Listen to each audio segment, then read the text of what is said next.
नमस्कार, मी Neha. Deshonnati news bulletin मध्ये आपलं स्वागत आहे. जाणून घ्या आजच्या ठळक घडामोडी. यवतमाळात लोकसभा निवडणुकीसाठी प्रशासन सज्ज. पोलिंग पार्ट्या मतदान केंद्रावर रवाना. जळगावात लोकसभेच्या निवडणुकीसाठी होम वोटिंग संदर्भात सेक्टर ऑफिसर यांना देण्यात आले प्रशिक्षण.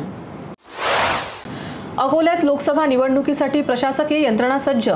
ईव्हीएम मशीनसह साहित्य मतदान केंद्रावर रवाना. मराठा आरक्षण याचिकाकर्ते विनोद पाटील यांची मुख्यमंत्री एकनाथ शिंदे यांनी आज छत्रपती संभाजीनगर दौऱ्यावर आले असता घेतली भेट. मुख्यमंत्र्यांसोबत अनौपचारिक चर्चा झाली, कोणतीही राजकीय चर्चा झालेली नाही. विनोद पाटील यांचे स्पष्टीकरण. मतदारांनी मतदानासाठी उपस्थित राहून प्रशासनाला सहकार्य करावे, अमरावती जिल्हाधिकाऱ्यांचे आवाहन. नवी मुंबईत गव्हाच्या गोणी आडून गुटख्याची तस्करी. तुर्फे पोलिसांनी केला पर्दाफाश. सापळा रचून मध्य प्रदेश मधून येणाऱ्या कंटेनरला घेतले ताब्यात. बुलढाणा जिल्ह्याची हिवताप निर्मूलनाकडे वाटचाल, तरीही उपयोजना सुरूच. हिवताप अधिकाऱ्यांची माहिती.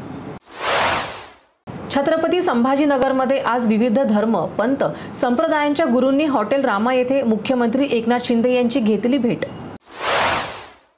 बुलढाण्यातील 987 मतदान केंद्रावर वेबकास्टिंगची यंत्रणा. मतदान केंद्रावरील प्रत्येक हालचालीवर राहणार नजर.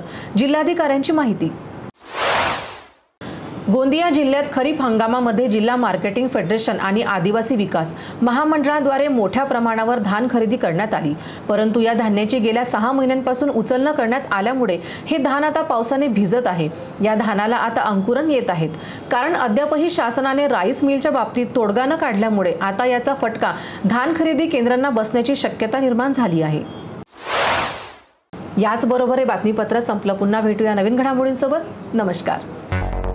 मुंबई, पुणे, नागपूर, मराठवाडा असो का विदर्भ, राजकीय, सामाजिक, शैक्षणिक क्षेत्र असो का क्रीडा, सर्वच घडामोडीचे विश्लेषण पाहायला विसरू नका. फक्त देशोन्नती न्यूजवर.